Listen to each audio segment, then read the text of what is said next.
Ayan. I think kasi ngayon, may mga vinyl records sa bahay. So, yun yung piniplay namin minsan. Ayun. Ano pa po, sir? Maliban po dun, sir. Ano pa po, sir? Siguro pagkain. Pagkain. Hindi naman po halata sa inyo, sir. Okay, my next question, sir. Nung bata po kayo, ano po yung hindi nyo po makakalimutan kay Sir Harry? Yung nadapa po ba siya, tapos tinawanan nyo, gano'n? Siguro yung yung mga pag-aaway namin. Ano yun? Nung about sa class nyo po. Marami, pero okay naman. We both grown up. Actually, Ano po, sir, yung hindi nyo po makakalimutan? Yung magandang alaala. Ay! siguro kasi nung high school, si Kuya, 4 years siya doon sa Cebu nag-aral. And then, one memorable thing din kasi nung nakabisita kami doon for his last year as a high school doon sa Sisters of Mary.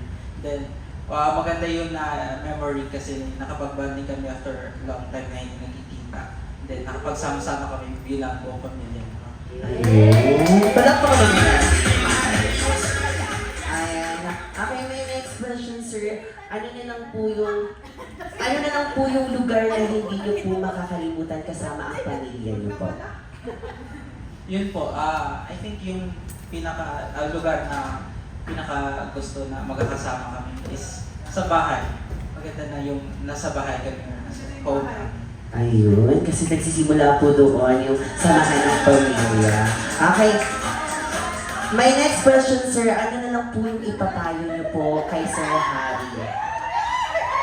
Yung magandang ipapayo niyo po kay Sir Harry yung kaarawan niyo po.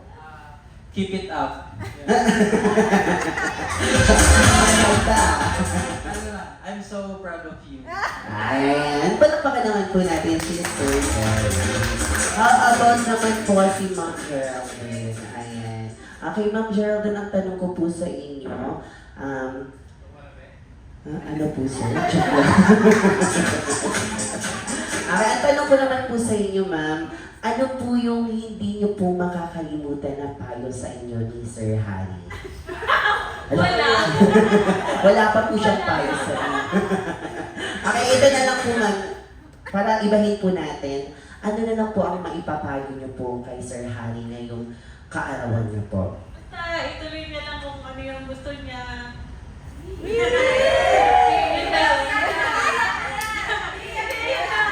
ano yung gusto niya, hindi niya lang. Kasi siya lang din naman may alam kung anong makakabuti sa kanya. Parang iiyak na siya. Ito ang last question ko po sa inyo, ma'am. Ano po yung hindi nyo po makakalimutan kay Sir Harry na banding nyo pong dalawa? Wala masyadong banding. Sa ngayon, yung... Ma'am, naiintindihan po namin yung tawa nyo po. Sa ngayon, yung pag nagbabanding kami, pag kasama yung mga bata, pag pumapasyal kami dun sa kanila, sa bahay nila ngayon sa QC. Ayun. Palakpakan naman po natin. At Sir Harry, meron din po tanong sa inyo, Sir Harry. Ayan. Ang tanong ko po sa inyo, Sir Harry, sa inyong magkakapatid, ano po yung hindi niyo po makakalimutan sa kanila? Siguro ngayon. Ang haba, sir, ng sagot niyo, sir. Kasi madami din nangyayari sa mga buhay-buhay namin. Tapos may group chat kami na doon kami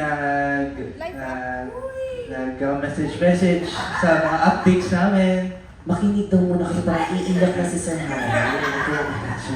Ayun, tapos minsan nagpapayuhan din kami, nagtatanungan ng advices. Ganon. Sa GC namin. Yun yung banding ko. Ayun. True online na talaga, sir, no?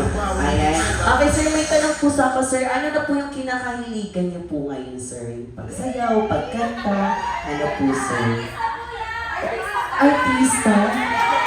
Ay, artista pala to si Sir Harry. Ano po?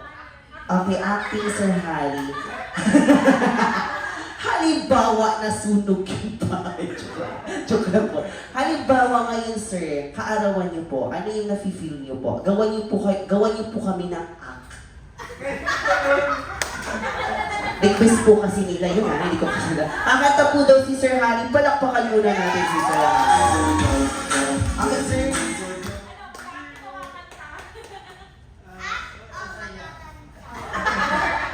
Tanong ko na lang po, sir, ano po yung kinakahiligan niyo po ngayon? Ngayon kasi may bago akong work. Dati kasi nag-freelance lang ako. Okay po. Tapos bumalik ako sa corporate job. Ayun. Ganun po. Ayun, mahilig po ba kayo sumayaw or kumanta, sir? Hindi po, hindi po. Both? Ayan, dahil both, tayo po tayong lahat, sasayaw po tayo.